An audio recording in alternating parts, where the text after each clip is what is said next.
Wake me up when September ends. The rest of September was hard.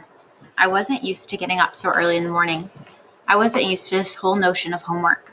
And I got my first quiz at the end of the month.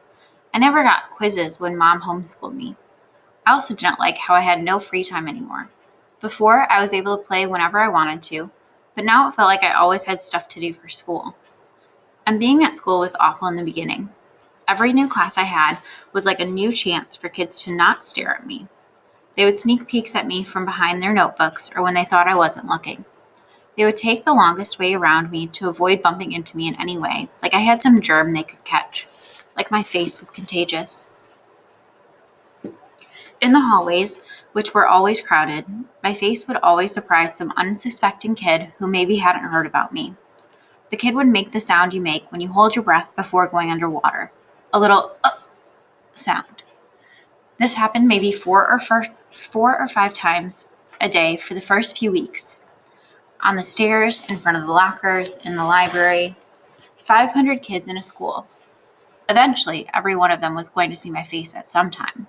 And I knew after the first couple days that word had gotten around about me because every once in a while I'd catch a kid elbowing his friend as they passed me or talking behind their hands as I walked by them. I can only imagine what they were saying about me. Actually, I prefer to not even try to imagine it. I'm not saying that what they're doing any of these things in a mean way, by the way. Not once did any kid laugh or make noises or do anything like that. They were just being normal, dumb kids. I know that. I kind of wanted to tell them that. Like, it's okay. I know I'm weird looking. Take a look. I don't bite. Hey, the truth is, if a Wookiee started going to the school all of a sudden, I'd be curious. I'd probably stare a bit. And if I was walking with Jack or Summer, I'd probably whisper to them, hey, there's the Wookiee. And if the Wookiee caught me saying that, he'd know I wasn't trying to be mean. I was just pointing out the fact that he's a Wookiee. It took about 1 week for the kids in my class to get used to my face. These were the kids I'd see every day in all my classes. It took about 2 weeks for the rest of the kids in my grade to get used to my face.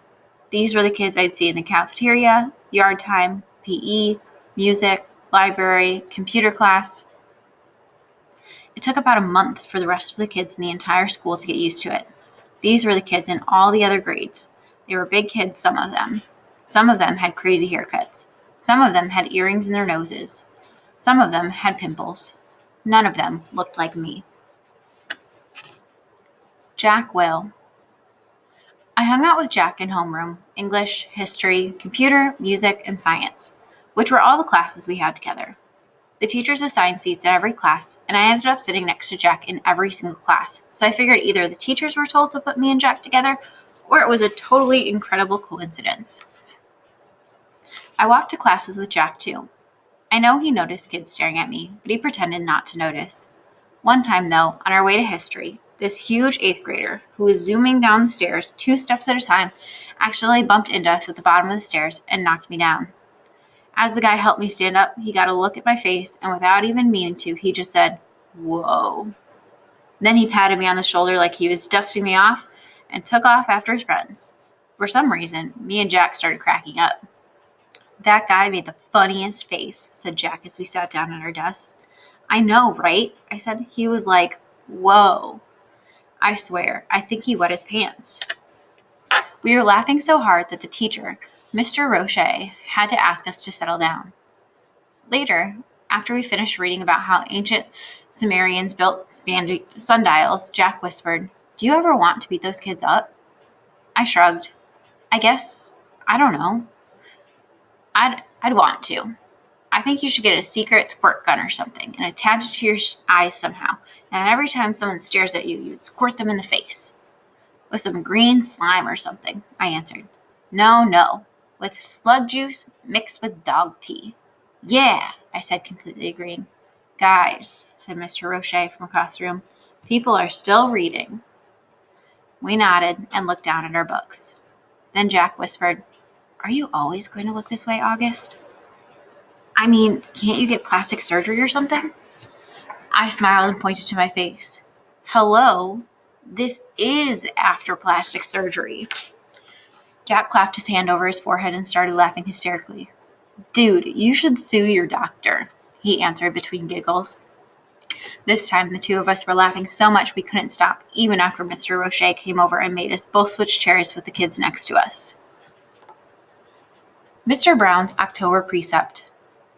Mr. Browne's precept for October was, "Your deeds are your monuments." He told us that this was written on the tombstone of some Egyptian guy that died thousands of years ago. Since we were just about to start studying ancient Egypt and history, Mr. Browne thought this was a good choice for a precept. Our homework assignment was to write a paragraph about what we thought the precept meant or how we felt about it. This is what I wrote. This precept means that we should be remembered for the things we do. The things we do are the most important things of all. They are more important than what we say or what we look like. The things we do outlast our morality. The things we do are like monuments that people build to honor heroes after they've died. They're like the pyramids that Egyptians built to honor the pharaohs. Only instead of being made out of stone, they're made out of the memories people have of you. That's why your deeds are like your monuments, built with memories instead of with stone. Apples. My birthday is October 10th. I like my birthday. 10:10. It would have been great if I'd been born at exactly 10:10 in the morning or at night, but I wasn't. I was born just after midnight. But I still think my birthday is cool. I usually have a little party at home, but this year I asked Mom if I could have a big bowling party. Mom was surprised but happy. She asked me who I wanted to ask for my class, and I said everyone in my homeroom plus Summer. "That's a lot of kids, Augie," said Mom. "I have to invite everyone because I don't want anyone to get their feelings hurt if they find out other people are invited and they aren't, okay?" "Okay," Mom agreed. "You even want to invite the what's the deal kid?" "Yeah, you can invite Julian," I answered. "Geez, Mom, you should know forget about that already." "I know, you're right." A couple of weeks later, I asked Mom who was coming to my party, and she said, Jack Will, Summer, Reed Kingsley, both Maxes, and a couple of other kids said they were going to try to be there. Like who? Charlotte's mom said Charlotte had a dance recital earlier in the day, but she was going to try to come to your party if time allowed, and Tristan's mom said he might come after a soccer game. "So that's it?" I said. "That's like 5 people." "That's more than 5 people, Augie. I think a lot of people just had plans already," Mom answered. We were in the kitchen. She was cutting one of the apples we had just gotten at the farmer's market into teensy-weensy bites so I could eat it. "What kind of plans?" I asked. "I don't know, Augie. We sent out the evites kind of late." "Like, what did they tell you, though? What reasons did they give?" "Everyone gave different reasons, Augie." She sounded a little bit impatient. "Really, sweetie, it shouldn't matter what their reasons were. People had plans, that's all." "What did Julian give as his reason?" I asked. "You know," said Mom. "His mom was the only person who didn't RSVP at all." She looked at me. "I guess the apple doesn't fall far from the tree." I laughed because I thought she was making a joke, but then I realized she wasn't. "What does that mean?" I asked. "Never mind. Now go wash your hands so you can eat." My birthday party turned out to be much smaller than I thought it would be, but it was still great. Jack, Summer, Reed, Tristan, and both Maxes came from school, and Christopher came too, all the way from Bridgeport with his parents. And Uncle Ben came, and Aunt Kate, and Uncle Poe drove in from Boston, though Tata and Papa were in Florida for the winter. It was fun because all the grown-ups ended up bowling in the lane next to ours, so it really felt like there were a lot of people there to celebrate my birthday. Halloween.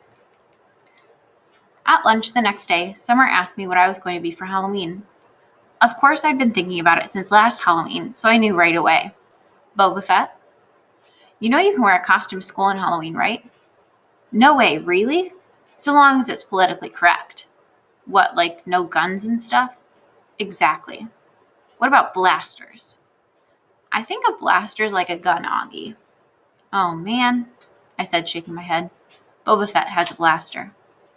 "At least we don't have to come like a character in a book anymore. In the lower school, that's what you had to do. Last year, I was the Wicked Witch of the West from The Wizard of Oz." "But that's a movie, not a book." "Hello?" Summer answered.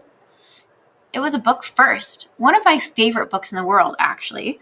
My dad used to read it to me every night in the first grade." When Summer talks, especially when she's excited about something, her eyes squint like she's looking right at the sun. I hardly ever see Summer during the day, since the only class we have together is English. But ever since that first lunch at school, we've sat at the same summer table together every day, just the two of us. So what are you going to be? I asked her. I don't know yet. I know what I'd really want to go as, but I think it might be too dorky. Savannah's group isn't even wearing costumes this year. They think we're too old for Halloween. What? That's just dumb. I know, right? I thought you didn't care what those girls think. She shrugged and took a long drink of her milk. So what dorky thing do you want to dress up as? I asked her, smiling. Promise not to laugh. She raised her eyebrows and shoulders, embarrassed. A unicorn. I smiled and looked down at my sandwich. Hey, you promised not to laugh. She laughed. Okay, I said. But you're right. That is too dorky. I know, she said, but I have it all planned out. I make the head out of paper mache and paint the horn gold and make the mane gold too. It would be awesome. Okay, I shrugged. Then you should do it. Who cares what other people think, right? Maybe what I'll do is just wear it for Halloween parade, she said, snapping her fingers. And I'll just be like a goth girl for school. Yeah, that's it. That's what I'll do. Sounds like a plan, I nodded. Thanks, Augie, she giggled. You know, that's what I like best about you. I feel like I can tell you anything. Yeah? I answered, nodding. I gave her a thumbs up sign. Cool beans. School pictures. I don't think anyone will be shocked to learn I don't want to have my school picture taken on October 22nd. No way. No thank you. I stopped letting anyone take pictures of me a while ago. I guess you could call it a phobia. No, actually, it's not a phobia. It's an aversion, which is a word I just learned in Mr. Browne's class. I have an aversion to having my picture taken. There, I used it in a sentence. I thought Mom would try to get me to drop my aversion to having my picture taken for school, but she didn't. Unfortunately, while I managed to avoid having the portrait taken, I couldn't get out of being part of the class picture. Ugh, the photographer looked like he'd just sucked on a lemon when he saw me. I'm sure he thought I ruined the picture. I was one of those ones in the front, sitting down. I didn't smile, not that anyone could tell if I had.